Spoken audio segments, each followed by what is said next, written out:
인생이 참 어렵게 느껴질 때가 많이 있습니다.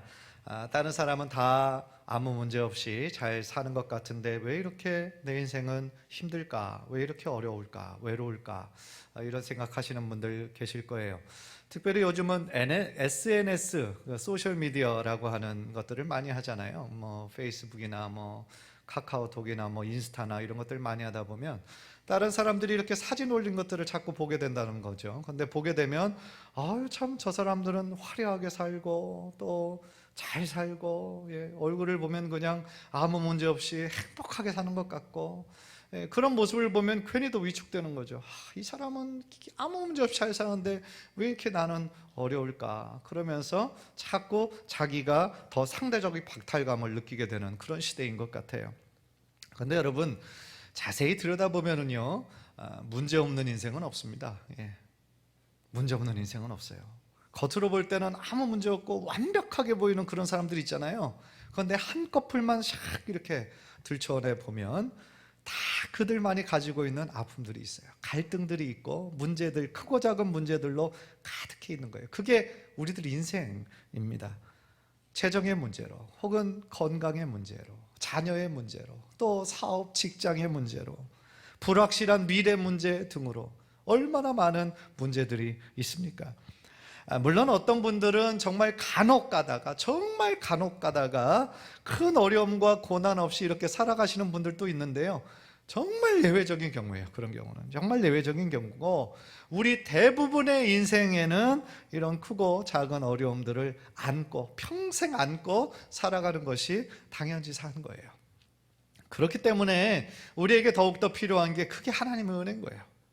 우리는 우리들의 힘만으로, 우리들의 노력만으로 다 안 되잖아요. 그러니까 주님의 은혜가 필요한 거고, 주님의 지혜가 필요한 거고, 주님의 인도하심이 필요한 거고, 주님의 도우심이 필요한 거예요. 왜냐하면 주님의 은혜와 도우심 없이는 우리가 하루도, 단 한순간도 살아갈 수 없는 연약한 존재이기 때문에 그래요.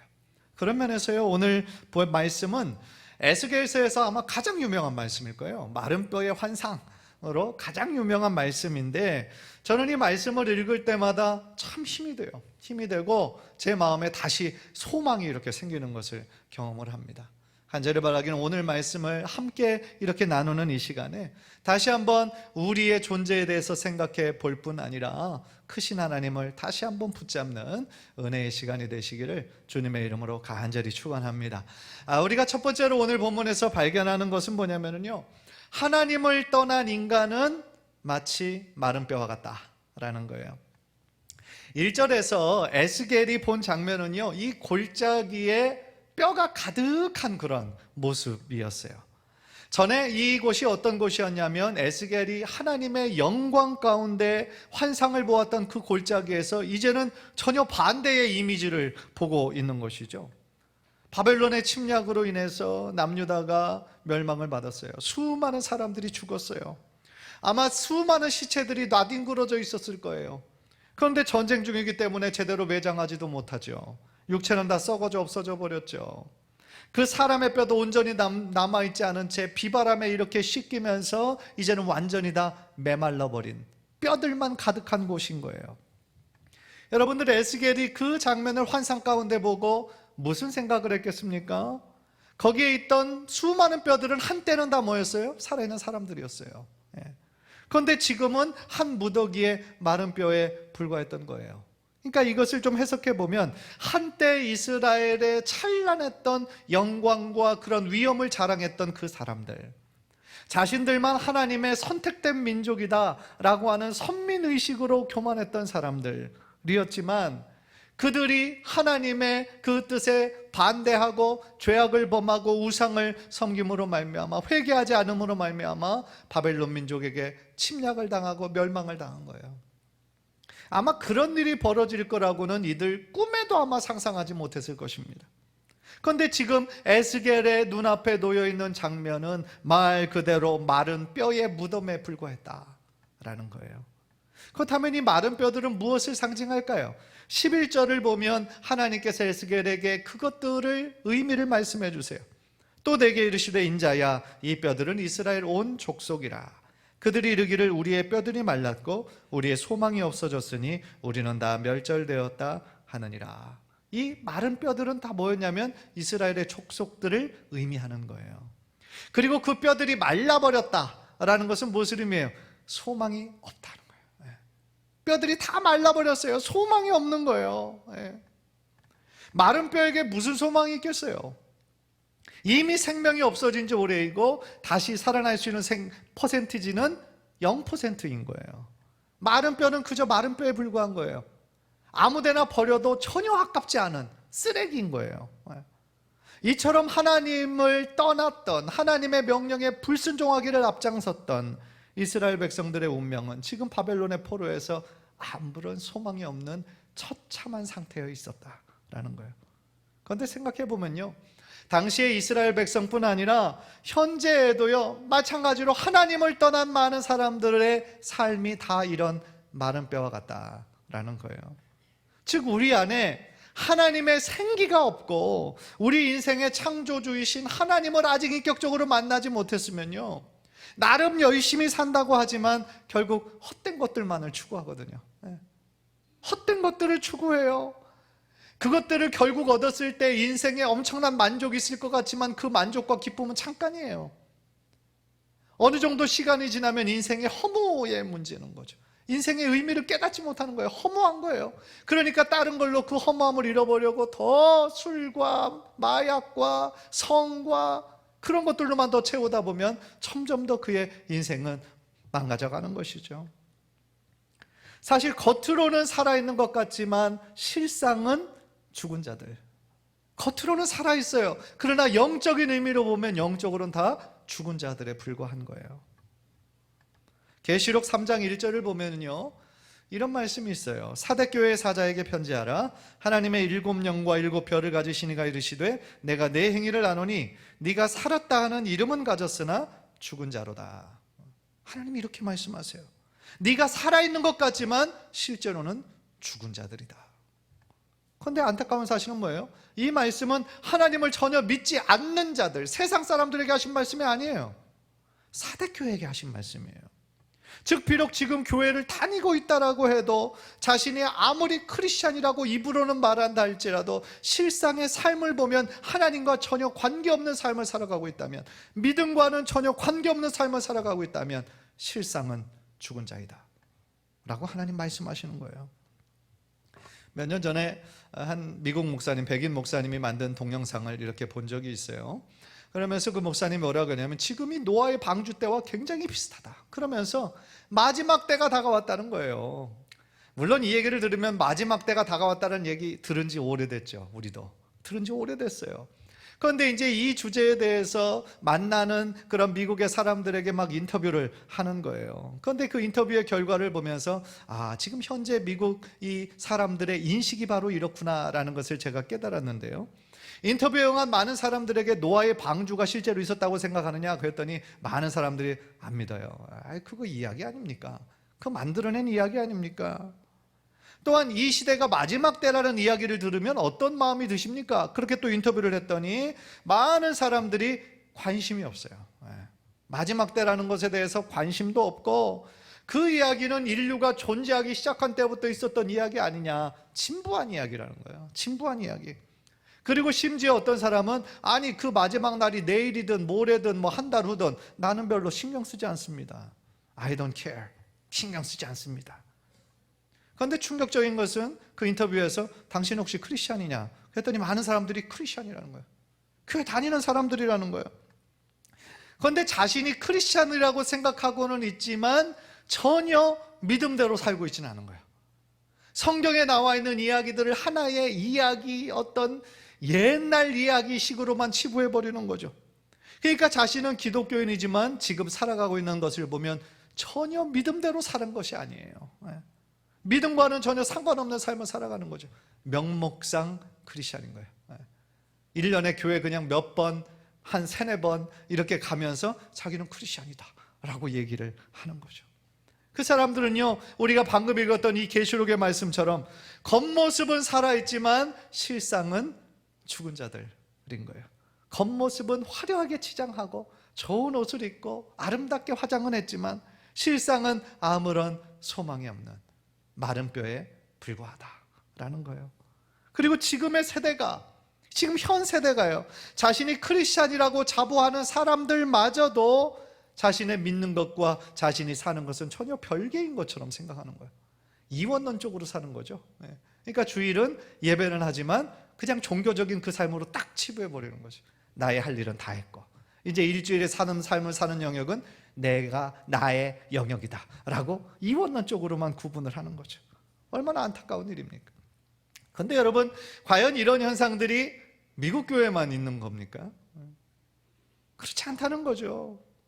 여러분은 지금 영적으로 살아 계십니까? 내 안에 예수의 생명이 있으십니까? 여러분들 마음 안에 성령의 역사하심이 있으십니까? 사랑하는 성도 여러분, 하나님을 떠난 인간은요, 마른 뼈에 불과한 거예요. 우리는 하나님을 떠나서는 한순간도 살아갈 수 없는 연약한 존재라는 거예요. 오직 하나님 안에서만 우리가 삶의 이유와 목적을 발견할 수 있어요. 왜요? 하나님이 우리를 만드신 분이잖아요. 하나님이 우리를 창조하실 때부터 우리 한 사람 한 사람을 향한 하나님의 계획을 가지고 계시잖아요. 우리는 목적 없이 우연히 태어난 존재가 아니에요. 우리는 하나님의 거룩한 목적을 따라 지음을 받은 그런 존귀한 존재인 거예요. 인간적인 모습으로 볼 때는 뭐 내가 잘난 것도 없고 지금 잘 사는 것도 아니고 많이 배운 것도 아니고 별로 존귀해 보이지 않는다 할지라도 그렇지 않아요. 하나님의 눈으로 바라보면 여러분들은 한 분 한 분 너무나 사랑받기 위해 태어난 존귀한 존재다라는 거예요. 그런데 이것을 하나님을 인격적으로 만날 때야 우리들의 삶의 의미와 방향에 대해서 깨닫는 것이지, 하나님을 만나지 못하면 우리는 자꾸만 세상적인 잣대로 말미암아 우리들의 그 비참하고 어렵고 힘든 것만 우리는 바라보게 된다라는 것이죠. 한 절에 바라기는요, 우리 자신의 이 존재, 우리 자신의 실체를 우리가 잘 깨달아야 될 필요가 있어요. 우리는 하나님의 존귀한 목적을 가지고 태어난 존재지만 하나님을 우리가 만나지 못하면, 하나님을 나의 창조주, 나의 구원자로 고백하지 못하면 우리는 마른 뼈에 불과한 인생인 거예요. 따라서 오직 하나님께만 참 소망을 두는 우리 귀한 성도님들 모두 되시기를 주님의 이름으로 간절히 축원합니다. 두 번째로요, 하나님을 떠난 존재가 하나의 마른 뼈에 불과했다 제가 말씀드렸어요. 그러나 우리가 하나님의 손에 붙잡힐 때, 마른 뼈와 같은 소망이 없던 우리였지만 우리가 하나님을 만나고 하나님의 손에 붙잡힐 때에 불가능이 가능케 된다라는 거예요. 할렐루야. 여러분들 따라해 봅시다. 하나님의 손에 붙잡힐 때 불가능이 가능케 된다. 아멘. 하나님의 손에 붙잡힐 때 우리가 다시 살게 되는 거예요. 하나님께서는요, 에스겔에게 이 마른 뼈로 가득한 소망 없는 절망 가운데 있는 그 마른 뼈들에게 그 골짜기 보여주신 후 에스겔에게 이렇게 질문하십니다. 인자야, 이 뼈들이 능히 살 수 있겠느냐?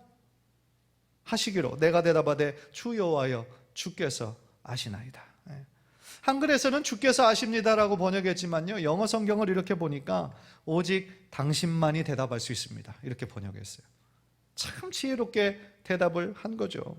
여러분, 만약에 하나님께서 여러분들에게 어떤 뼈들을 보여주신 후에 이 뼈들이 살겠느냐라고 물어보신다면 우리는 뭐라고 대답을 하겠어요? 하나님 혹시 농담하시나요?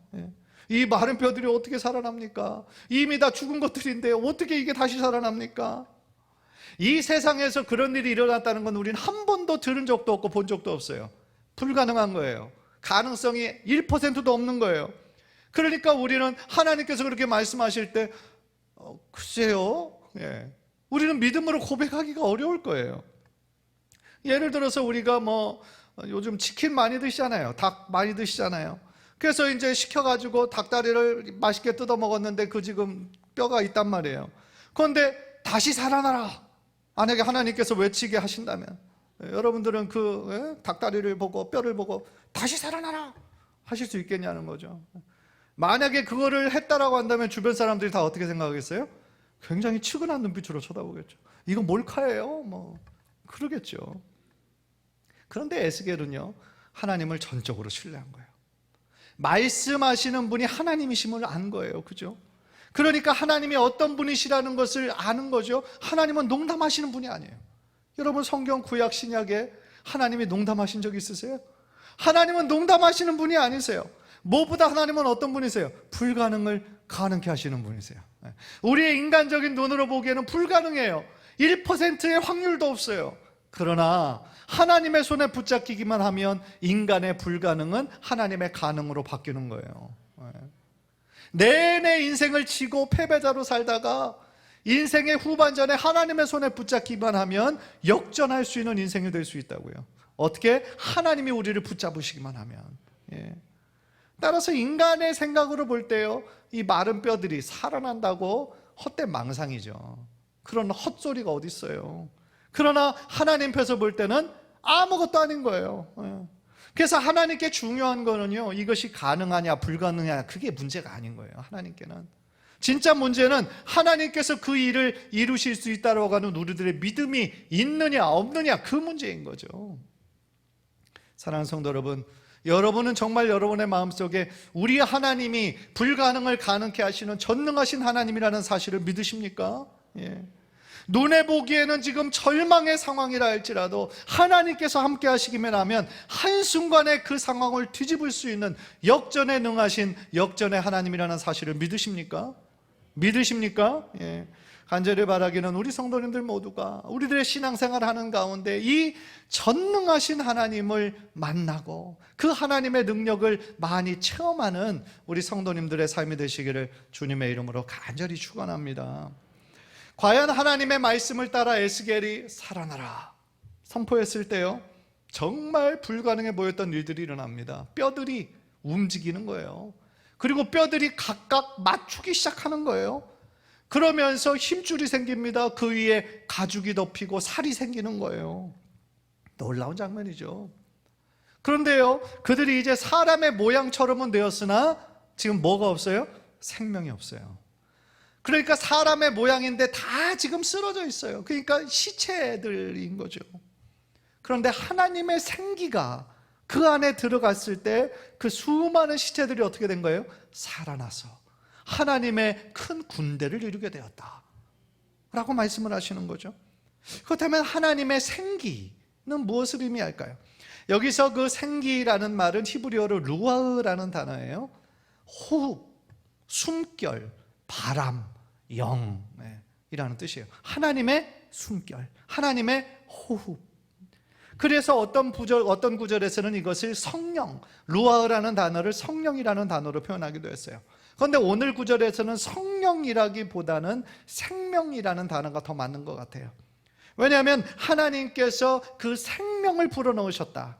그래서 메마른 뼈, 완전히 죽어있던 그 사람들이 다시 살아나게 되었다는 것은 모든 생명의 주관자 되신 분이 누구시라는 거예요? 하나님이시잖아요. 생명의 근원자 되시고 모든 생명을 주관하시는 분이 하나님이시기 때문에 이 루아흐라는 것은 하나님의 어떤 본질, 하나님의 신적인 본질을 가리키고 있다라는 것이죠.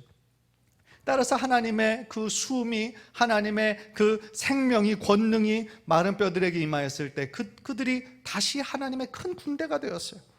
그 얘기는 뭐냐면 이 환상의 의미는 마치 마른 뼈와 같이 바벨론 포로로 끌려가서 아무런 소망도 없이 살아가던 사람들이에요. 여러분, 포로가 내일이 뭐가 있습니까? 미래가 있습니까? 내일도 똑같은 거예요. 그죠? 아침부터 일어나서 고되게 노동하고 밤에 잠을 자고 또 다음날 똑같은 시간에 일어나서 또 하루 종일 노동하고 자신들의 자녀들의 인생은 어떨까요? 거기서 태어난 자녀들도 똑같은 거예요. 무슨 미래가 있고 무슨 소망이 있어요? 절망인 거죠. 그러니까 지금 바벨론 포로로 끌려가 있는 사람들은 어떤 절망감에 빠져 있냐면 하나님이 우리를 버리셨구나. 하나님이 우리를 버리셨구나. 그러니까 예루살렘도 멸망하고 이렇게 수많은 사람들이 바벨론의 포로로 끌려온 거 아니냐. 그렇게 지금 자조 섞인 목소리로 한탄하고 있을 때였죠. 그런데 하나님은요, 그들이 생각할 때 이제 소망이 없고 끝이구나 라고 생각하는 그 순간에 하나님은 임하시는 거예요. 하나님이 찾아가셔서 말씀해 주시는 거예요. 여러분, 12절이에요. 그러므로 너는 대언하여 그들의 이르기를 주 여호와께서 이같이 말씀하시기를 내 백성들아 내가 너희 무덤을 열고 너희로 거기에서 나오게 하고 이스라엘 땅으로 들어가게 하리라. 예.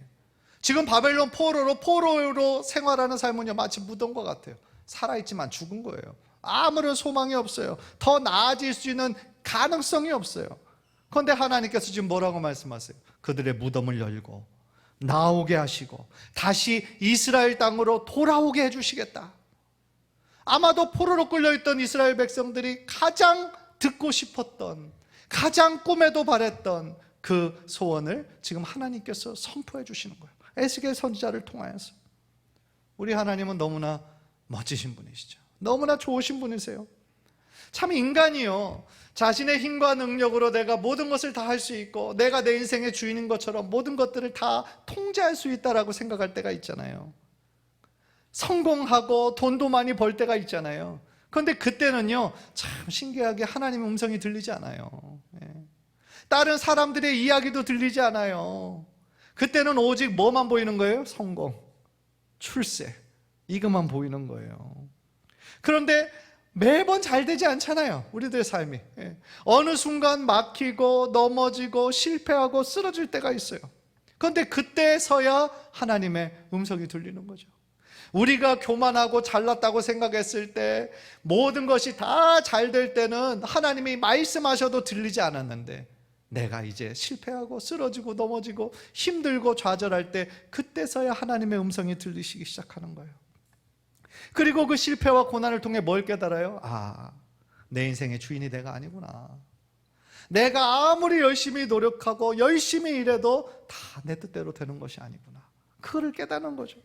그러면서 주님의 도우심 없이는 나는 마른 뼈에 불과한 존재구나. 주님의 은혜 없이는 나는 한순간도 살아갈 수 없는 연약한 존재구나 라는 것을 깨닫게 되는 거죠. 그때서야, 그 고백을 우리들의 입술을 통해 하고 나서야 하나님은 그 고백을 들으시고 우리 안에서 일하시기 시작하시고 다시 일으켜 세워주시고 다시 회복시켜 주신다라는 거예요. 어제 이 설교를 마무리하면서 이 찬양의 가사가 떠오르더라고요. 나는 아무것도 아닙니다 라고 하는 그 어노인팅 그룹의 찬양이 있어요. 그런데 이 찬양의 가사를 보니까 지금 이 주제랑 너무 잘 어울리는 거예요. 나는 아무것도 아닙니다, 주님의 사랑이 없으면. 나는 아무것도 모릅니다, 주님의 지혜가 없으면. 나는 아무것도 못합니다, 주님의 능력이 없으면. 나는 한순간도 못 삽니다, 주님의 생명이 없으면. 이제 내가 사는 것 아니요 그리스도가 내 안에 사시니 오직 그의 생명이 나의 생명이 되고 나의 모든 날도도 다 주님의 것입니다. 나는 앞으로 오직 한 분 바라겠습니다. 나의 아버지, 나의 구원, 나의 주님. 이렇게 고백을 하더라고요. 정말 맞는 고백 아닙니까, 여러분? 주님의 사랑이 없으면, 주님의 지혜와 능력이 없으면, 무엇보다도 주님의 생명이 없으면 우리는 아무것도 아닌 거예요. 아무것도 못하는 거예요. 우리는 그저 마른 뼈에 불과하다라는 거예요. 한 절에 바라기는요, 내가 내 삶의 주인인 것처럼 생각했던 게 그게 뭐냐면 자아예요. 내 안에 자아. 너무나 어떤 사람은 그 자아가 강하죠. 그래서 다른 사람들을 전혀 의지하려고도 하지 않고 도움도 받는 것을 자존심 상해하고 자아가 강하신 분들이 있어요. 그런데 참된 신앙생활을 하려면요, 이 자아가 죽어야 돼요. 나를 의지하고 내가 내 인생의 주인으로 모든 것을 할 수 있다고 생각하는 그 교만이 꺾여야 돼요. 그래야 우리가 예수님을 만날 수 있어요. 그래서 내 안에 자아는 죽고 내 안에 예수 그리스도께서 사신다, 나의 삶의 주인은 내가 아니고 예수님이시다 라는 우리들의 고백이 있을 때 하나님께서 여러분들을 만나주시고 여러분들의 삶 가운데 놀라운 일들을 행하실 줄 믿습니다. 간절히 바라기는 우리들의 평생의 삶을 사는 동안 문득 내 자아가 막 올라오죠.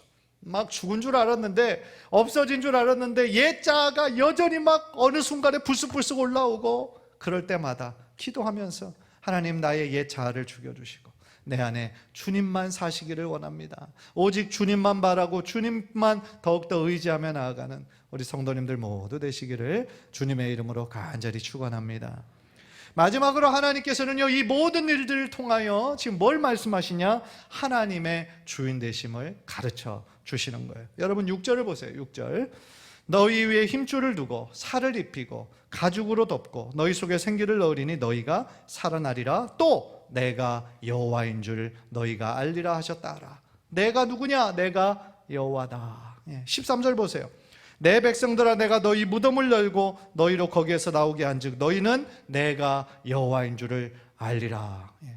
이 환상을 통하여, 이 불가능해 보이는 일들을 가능하다라고 보여주시는 이 환상을 통하여 무엇을 지금 증명하시는 거예요? 내가 누구냐? 내가 곧 여호와다. 나는 곧 능력의 하나님이다. 그것을 지금 말씀하시고 계시는 거죠. 따라서요, 이 에스겔 예언서뿐만 아니라 모든 예언서에 뭐가 많이 강조되냐면 하나님의 주권, 하나님의 절대 주권을 강조하고 계세요. 그러니까 이 세상의 주인은 누구시라는 거예요? 하나님이시다. 내 인생의 주인이 내가 아니고 하나님이신 것처럼 이 모든 세계의 정치와 역사와 이 모든 것들을 주관하시는 분도 역시 하나님이시다. 물론 많은 사람들은 강대국들에 의해서 이 세계가 지금 지배되고 영향을 받고 있는 것처럼 보이지만 사실은 보이지 않는 하나님의 권능의 오른팔에 의해서 이 세계가, 이 우주 만물이 움직여지고 있다라는 것이죠. 따라서요, 구원을 이루시는 분은 누구십니까? 하나님이세요. 여러분, 마른 뼈에게 생명을 주시는 분은 누구십니까? 하나님이세요. 우리를 다시 일으키시고 회복시키는 분은 누구십니까? 하나님이신 거예요. 그래서 에스겔에게 이 뼈들이 살겠느냐 물으시고 하나님 뭐라고 말씀하신 거예요? 너희가 살아나리라. 다시 살아나리라 선포하신 것이죠. 그리고 이 모든 일들을 통하여 하나님의 하나님 되심, 하나님이 전능하신 능력의 하나님이심을 온 세상 만방에 선포하신 사건이다라는 거죠. 시편 46편 10절 우리 한번 한 목소리로 다 함께 읽도록 하겠습니다. 시작. 이르시기를 너희는 가만히 있어 내가 하나님됨을 알지어다. 내가 문 나라 중에서 높임을 받으리라. 내가 세계 중에서 높임을 받으리라 하시도다. 아멘. 너희는 가만히 있어 내가 하나님됨을 알지어다. 무슨 얘기예요? 우리 모든 인생의 주인이 바로 하나님이 되어주신다라는 거예요. 네가 주인이 아니다. 내가 주인이다. 따라서 하나님의 뜻대로 행하실 때 우리는 어떻게 되는 거예요? 하나님의 뜻에 순종하고 하나님의 일하심에 발맞추고 하나님만 따라가다 보면 우리들의 인생이 축복의 인생으로 변하게 된다라고 하나님 말씀해 주시는 거예요. 여러분, 오늘 에스겔서의 이 말씀을 통하여서 여러분들은 무엇을 배우시고 무엇을 느끼셨습니까? 마른 뼈와 같은 인생, 하나님을 떠나 사는 인생은 마른 뼈와 같은 인생이에요. 그것이 우리의 실체예요. 하나님 앞에서 그 누구도 잘난 체 할 수 없어요. 그러나 정말 은혜인 것은 그런 연약한 우리를, 그런 소망이 없던 우리를, 죄와 허물 가운데 뒹굴던 우리를 하나님께서 어떻게 하신 거예요? 긍휼히 여겨주시고 우리를 불쌍히 여겨주시고 하나님 구원해 주시고 하나님의 자녀 삼아 주셨다는 것은 얼마나 놀라운 하나님의 은혜입니까?